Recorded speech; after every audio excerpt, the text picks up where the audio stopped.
I'm gonna start off today's video reminding each and every one of you, guys, we have a Discord group and its link is down in the description below. And if you're a comic book collector and you like to talk about comic books, but you don't have a place to do it, guys, this Discord group is for you. We talk everything comic books. We talk about new comic book day comic books. We talk about final order cutoff comic books. We talk about previews comics. We talk about older comics. We talk about stories, comic book collecting tips. We talk about it all. It's a ton of fun. I check the Discord multiple times a day and there's always some kind of conversation going on in there. So yeah, join the Discord group if you guys enjoy talking comics. All right, guys, that's enough about the Discord. Let's go ahead and dive into today's video.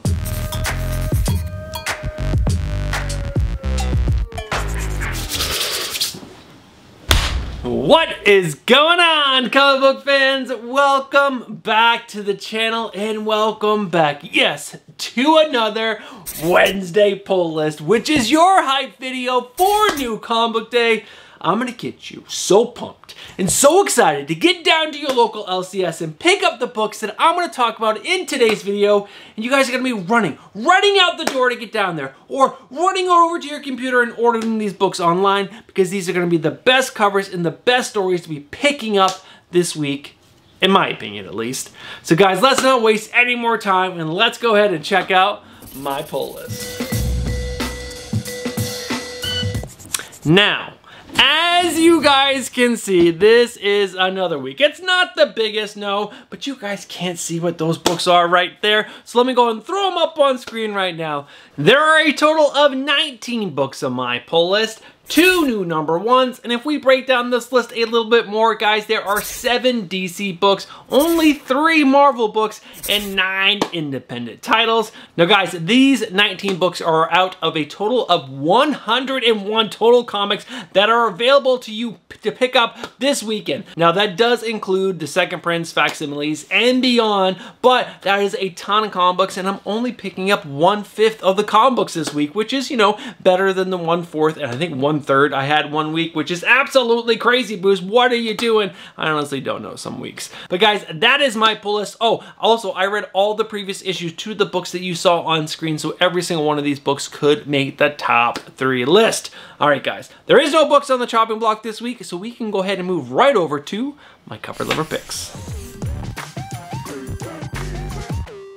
There are only 6 cover lever picks this week, but guys, the ones that I picked out to show you are so good. So the first one up is Action Comics issue number 1064, the cover B variant, done by the legend Jorge Jimenez, and this one features Superman on a pedal bike racing Lobo on a motorcycle. That is like just so freaking cool. Seeing Lobo and Superman together, for one, is really cool, but to see Superman on a pedal bike racing a motorcycle is just, it's hilarious and it's so amazing. Now guys, the next cover up is Batman and Robin issue number 9, the cover E variant, which is the 1:25 ratio variant done by Simon DeMeo. I've been showing this cover for a very long time and I will continue showing it because I think it's so freaking good. It's Flatline, which is an amazing new character created by Joshua Williamson and Simon DeMeo, and it is just so good. Actually, I think this actually might have been created just by Simon DeMeo. I don't want to put my foot in my mouth, but I think that's the truth. But guys, this character is so great, and this cover is so great, and I love it, and I need to add this to my collection. Now guys, next up is What If Venom, issue number 4, the variant cover done by Rod Reese. This cover is so cool. Now, I did put this image in the Discord group, and I think Ziche responded letting me know that this looks a lot like Mimichu or Mimichu. I forgot what the character's name is. I'll put it up on screen next to the photo. And guys, he was right. It does look a lot like that Pokemon character. But either way, this cover for Loki is really freaking good in my opinion. But guys, next up is Outsiders issue number 7, the cover B variant done by Jorge Fornes. This cover is so good. You get the character of the drummer drumming on the earth, which is so freaking cool. And there was also a tease at the end of issue number 6 for something much bigger, which is teased a little bit right here, which is so good. The next up is Briar, issue number 5. This is another cover I've been showing off like for a very long time. This is the cover B variant, which is the 1:10 ratio variant done by Jenny Frison. Another cover I gotta add to my collection this week, and I only have limited funds, so hopefully I can find the Batman and Robin in this one on like, you know, a decent price. I can't say sale because they're brand new books, but for really good prices. Now the next cover is another cover I've also been showing for a very long time. I just gotta continue showing you guys these covers to remind you how good they are. But this is another one that I gotta add to my collection. Hopefully I can. This is Gun Honey Collision Course, issue number 1 with the cover B variant, which is the trade dress, and the cover K, which is the 1:20 ratio virgin variant done by Adam Hughes. It's Adam Hughes goodness, guys, and we gotta add this book to our collection because it is so good. Limited funds. Can I make it work? I really hope I can. But guys, those are all my cover lover picks this week. Let's go ahead and move over to the next section, which is the new number 1 that I think you guys have to be excited about. Before we check out this new number 1, I just gotta ask you guys, if you're watching this video and you're enjoying this video, could you do me a favor and smash that like button? It helps the channel out so much. So if you guys could do that, that'd be amazing. All right, guys, let's go ahead and check out this new number 1. Alright guys, there are 2 new number 1s on my pull list. One is a book from the Spawn universe, and I'm picking up this book because I'm more of a completionist. I want to try all the new number 1 series coming out of the Spawn universe, so I'm excited about it, sure, but I'm not like over the moon excited about it. But this other book, I'm pretty freaking pumped about it, and sadly I just realized as I was about to hit record, this is a one-shot. A one-shot. It is an oversized one-shot, but it's a freaking one-shot. Why can't this be like a series? It needs to be a series. We need a Doom book. Because guys, I ain't talking about Doom issue number 1, which is more just a one-shot, which I'm already a little sad about. But guys, this is coming from the legendary writer of Jonathan Hickman and has art by Sanford Green. Now you're probably thinking, where have I heard that name before? Sanford Green. Well, he is the artist that did Bitterroot, which is very popular independent. He's also over at DC Comics doing some really cool variant covers, and also doing the interior art for Red Hood in the Hill, which is a pretty fun book. We're going to talk about that later in a bit. But guys, Doom the one-shot. Let's go ahead and read the synopsis. In the near future, Doom alone must save the Marvel Universe. Legendary creators Jonathan Hickman and Sanford Green send Dr. Doom on a journey unlike any he has undertaken before. With Valeria Richards at his side, Doom goes on a quest to harness more power than any human has ever wielded before in order to stop Galactus from bringing about the death of the universe. That sounds really cool and definitely could be more than just a one-shot. But that's all we're getting, and I'm going to take it because I need more Doom in my life. Now, there are some really cool variant covers. The first one is the Addy Gronoff, which is absolutely fantastic. That comes in a 1:100 version ratio variant, so if you want to spend a little bit more money and get that in a version, I would highly suggest it because that cover is freaking awesome. There are a couple other ones that I don't really care for, but the other one that I really like is the 1:25 Maria Wolf cover. I'll show the other ones up on screen. I just can't remember the artist names. But guys, Doom, one shot, let's freaking go. All right, guys, and that is the number 1 that I think you guys have to be excited about because you really do. It's Doom, it's Hickman, it's Green. Let's go. Let's go ahead and dive right into the top 3 books that I think you guys have to be excited about because these are the best stories to pick up this week. Alright guys, I read a total of 17 books this weekend, and there are 3 books that definitely sat up above the other 17. And the first one that we're going to talk about in the number 3 spot is the start of a new story arc that's spanning multiple books over at DC Comics, and so far it is a lot of fun. Guys, I'm talking about Action Comics issue number 1065. This is coming from the writer of Joshua Williamson and has art by Rafa Sandoval. Guys, the art in this book is like mind-blowingly good. As I was reading 1064, I was like, wait, who is the artist on this book? And I was like, oh my god, Rafa Sandoval is over at DC Comics now. Maybe I missed it. Maybe he's been over here before, but guys, his artwork is so good. It is so good. but the story by Joshua Williamson is really freaking good. He's been telling one amazing story since the start of his run. I forgot what issue it started on, but guys, it is awesome. In this one, we get the Superman family. Everyone's starting an amazing day. It's really freaking good. I'm talking about 1064, not 1065, because that comes out tomorrow, not today. But everyone's like gonna have the best day of their life. And Lois Lane is taking her first day off, and I think it said like in forever, her first day off. But then all of a sudden, Lobos, that's right, these Carsarians, I don't know how to pronounce their names, but like, you know, the race of people that is the Lobo, they're falling from the sky with a bunch of Brainiac bots, and all of a sudden all the super people need to go up and start fighting, and then we find out that Brainiac is behind this attack, and like Lex Luthor is like in the mix, and it's so good. I love that this dichotomy that Lex Luthor is bringing to this story. I think dichotomy is the right word, because, you know, in the past he's been so freaking evil, right? Like the evilest of evil, but it does seem like he's really trying to turn over a new leaf, but everything that he's done in his past is still, like, you know, catching up to him and like screwing up the good things that he's trying to do, which I think is a great story element. It really is, because Superman's like keeps trying to like believe in Lex, but these things from his past keep coming up, and he's like, Lex, what is going on? And this is another thing, like Brainiac is coming down because he had stolen Lex's daughter a long time ago, and he thinks that if he can steal all the super people and take their power from them, they can be the ultimate bad. And it's not just one Brainiac. You learn at the end of 1064, it's like a plethora of them, like so many Brainiacs, and they all look crazy and awesome. This story was so good. I'm telling you guys, Action Comics has been a great book for a very long time, and the fact that Joshua Williamson is telling this continuing tale is so good. It is so good. And I love that it's not just Superman. It's like everyone. You got Lois Lane, you got Jimmy Olsen is dating a ex-supervillain who is now a superhero. You got all the super family. There's so many super people. You forgot how many there are. And there's just so many good story elements. It's freaking amazing. It's really good. I love it. I really do love this book. And Rafa Sandoval, guys. Rafa Sandoval. Yeah, I never thought I would be this excited about a Superman book, but I'm telling you guys, if you're not reading it, definitely dive in the 1064. Check out that book. And then I think in the back of the book, it tells you the reading order of this House of Brainiac storyline.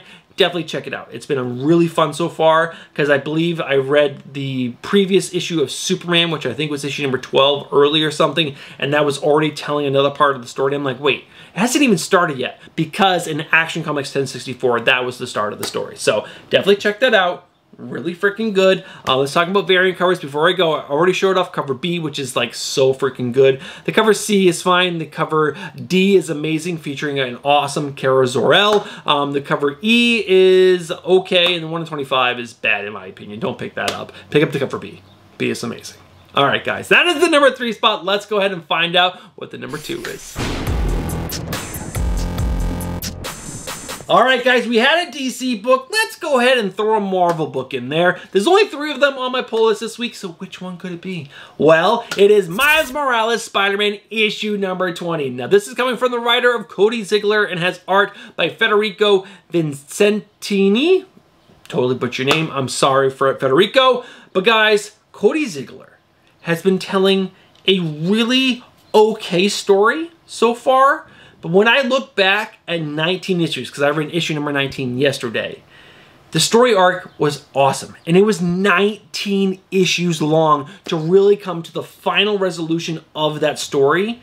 And that's really freaking cool. 19 issues to like really resolve. He had that much time to tell this story. And when I look back, yes, there were some issues that I actually thought of cutting this book from my pull list, because I thought they were not good. But looking back again, those stories helped tell the overall tale. They were just like, not that exciting. But looking back, so good. Maybe this would have been told better in a trade paperback, and I know there's trade paperback readers out there that'll be like, oh yes, this story read so good from start to beginning. But But you know what? Collecting floppies, sometimes that happens. Single issues do not hit really hard, and it's kind of a bummer when they don't. But overall, this story was so great. You got him fighting a new villain at the start of the series, and then something really bad happened during that, which gave him kind of like some PTSD type stuff that he was dealing with for a little while. He joined a detective agency with Misty Knight and Connie something. I forgot her name. So he's now learning to be a little bit of a detective, which is really freaking cool. He had to deal with the fact that he's doing all this like superhero fighting and he can't be a good boyfriend or a good friend. And there's just so much. And then the clone, I forgot his name. It was really cool. He really shined at the end of the issue. And then there was the other villain, something Gao, I forgot her first name, but she was running like a anti-superhero police force that was actually sanctioned when Kingpin was the governor or mayor, and she was trying to take down all these heroes. And there was a really cool group of villains that were like on parole that were hunting down these heroes that you really started to like. Scorpion was one of them, which is a really cool character. There was a speedster that was really cool. There was a girl that controlled wind that was really cool. There was just so many cool elements over this 19-issue story arc, which was fantastic. And issue 19 really did a great job of wrapping up a lot of things. It wasn't great. There was a few things which I think Cody could have done better if he had a better editor over at Marvel Comics. But overall, badass story. Badass story. Really good.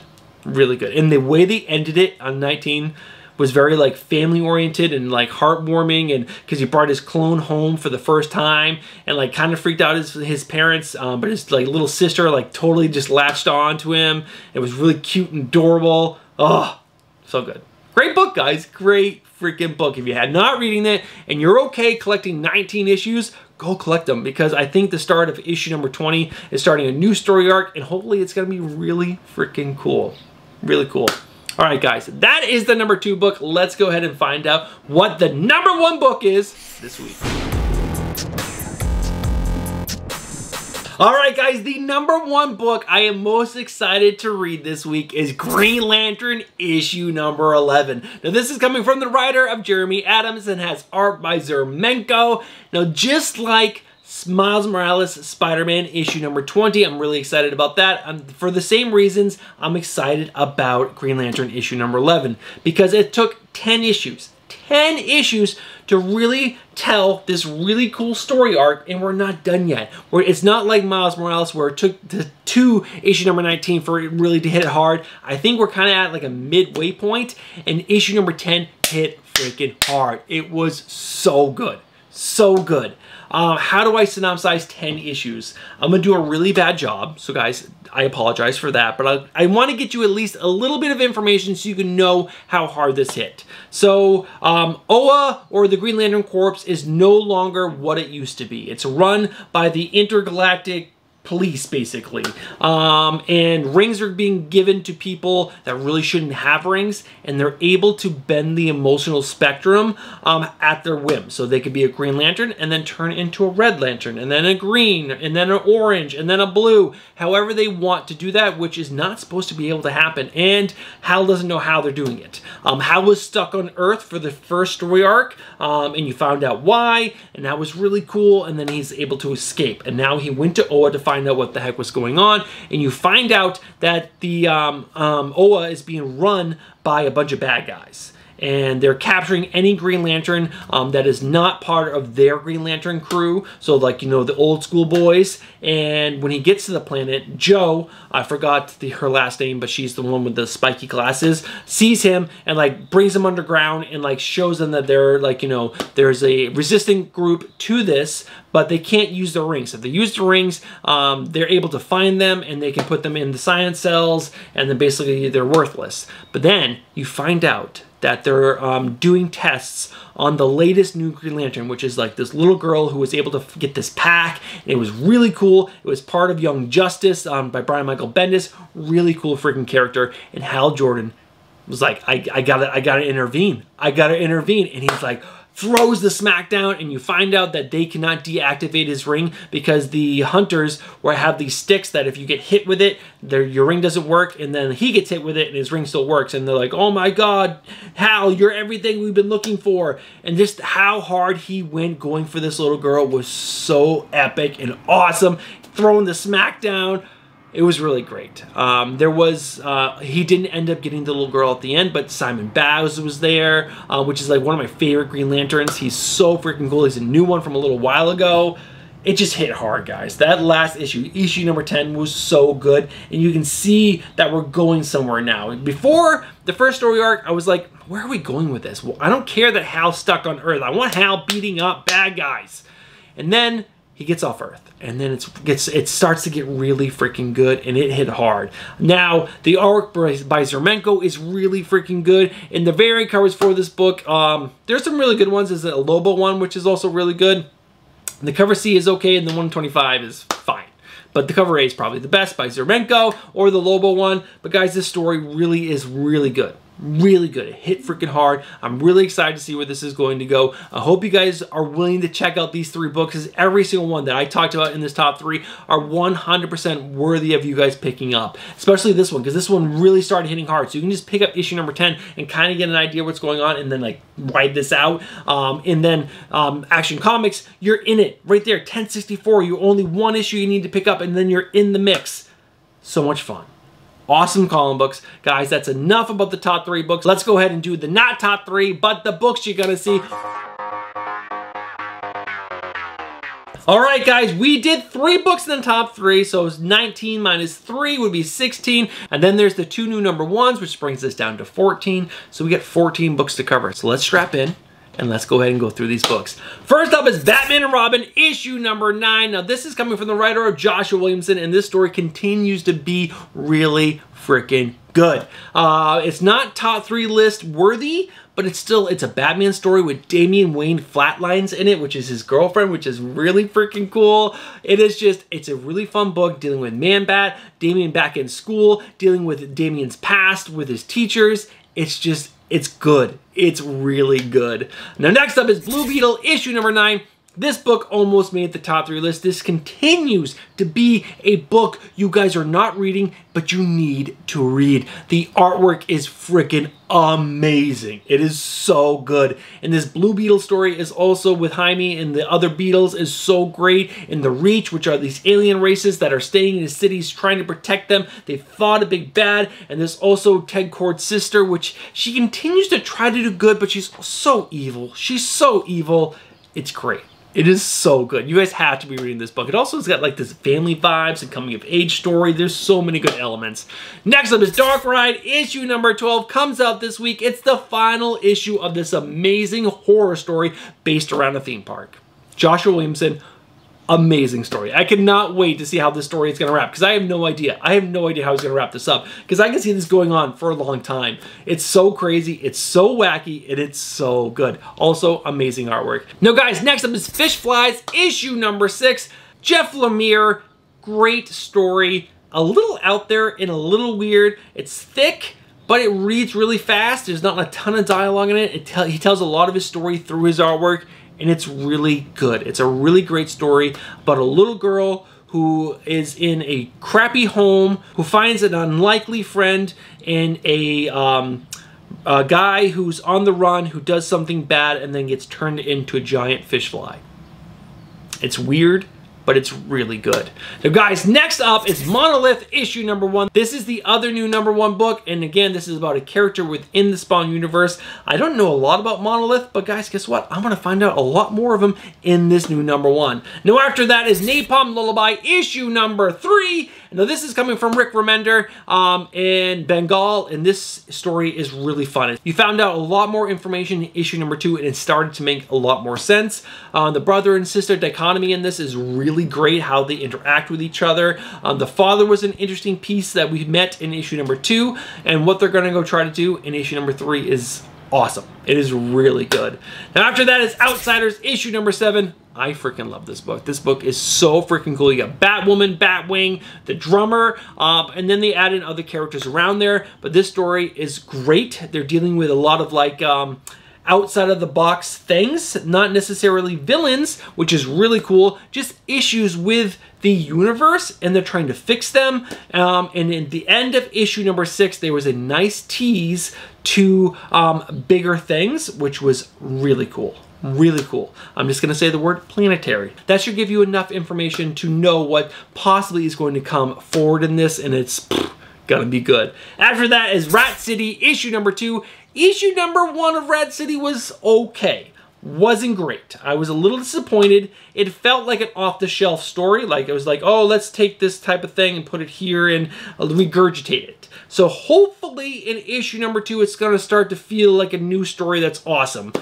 Just know that this book is set off into the future, and there's a character that gets spawn powers in a really cool way. But overall, not a great start. But it could get better. It could. All right, guys, next up is Red Hood The Hill, issue number 4. This book should not be called Red Hood The Hill. It should be called The Hill, or Gotham City The Hill, or the characters inside of The Hill. Because there's this neighborhood in Gotham City called The Hill, and it deals with this little group of store owners that have come together and become kind of like their own vigilante group to protect their city. This happened during the Joker War, and they're continuing to do that. But some of them want to stop and not do it anymore, but there's this new villain, and this one girl's like, no, we have to fight the power. And then the Red Hood is just there. And he's not doing much in any of the issues so far until the end of issue number 3, and it was kind of cool. And maybe there's going to be a lot more of him moving forward, but so far, there's no Red Hood, and this should not be called that. But that's my opinion, guys. Let me know what you think down in the comments below. But after that is Red Coat, issue number 2. Not great, but not terrible. Really interesting setup story. It did seem like kind of long-winded at points, but I'm excited to see where this story is going to go. It's Jeff Johns. We know Jeff Johns tells really interesting stories, so I have faith, I have hope that this is going to be great. I just didn't love the first issue. After that is Sinister Sons, issue number 4. This book is just fun. Issue number 3 was freaking awesome. I really liked it. It had the 2 Super Sons inside of a space whale with another character, I forgot, Captain something, and the whole time they're just fighting over a spaceship that is now lodged inside of the whale, and they're arguing over who's going to get it, and it was great. It was a great book, and also you saw the 2 Sinister Sons kind of starting to work together, which was really cool. After that, Something Epic, issue number 10, coming from the amazing creator of Simon Kordinsky. This is a great story. It is long-winded. It takes a while to read each issue, but the artwork is fantastic. The storytelling is amazing. It is so good. It's so in-depth and so engaging. You want to be there for every single moment, and it's such an interesting story because you got all these like imaginary characters that are part of these few characters' lives, and they move with them, and it's freaking great. And they introduced a new epic, I believe in issue number 9, and she's really cool. Really cool so far. And after that is Spawn, issue number 353. I am really liking Spawn, guys. Really liking all the Spawn books so far. The Scorched, Spawn, Gunslinger Spawn. I think that's all the Spawns. I haven't read the latest of King Spawn, or if I did, I liked it. I know I've liked every single one so far, so I'm really excited to read 353 because it's just a really cool story about all the Spawn characters are now depowered and vampires are trying to take over. Really cool. So Heaven and Hell, both of those, depowered, and vampires are like killing everyone. Epic. After that is Ultimate X-Men, issue number 3. This is definitely, I think I agree with a lot of the people in the Discord, the weakest of the Ultimate books. I'm not really enjoying it all that much. It's interesting. The artwork is okay, but it's not great. It's not Spider-Man. It's not Ultimate Black Panther. I think that's all the books so far. We have the Ultimates coming up soon, but it's okay. I'm gonna continue collecting it at least until issue number 6. That's where my cutoff is for this book. If it doesn't get any better, chop, chop, chop, because I need less books on my pull list.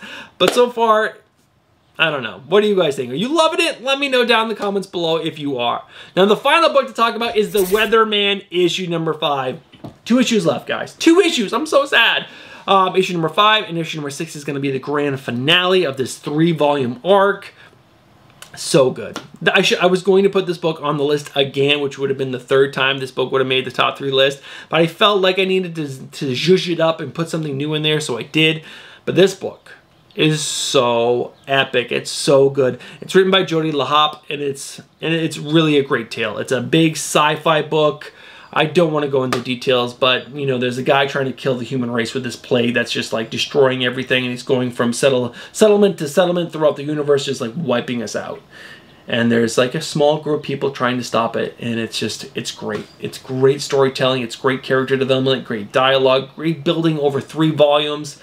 Fan-frickin-tastic. And the artwork is so great, by Nathan Fox, I believe. So great.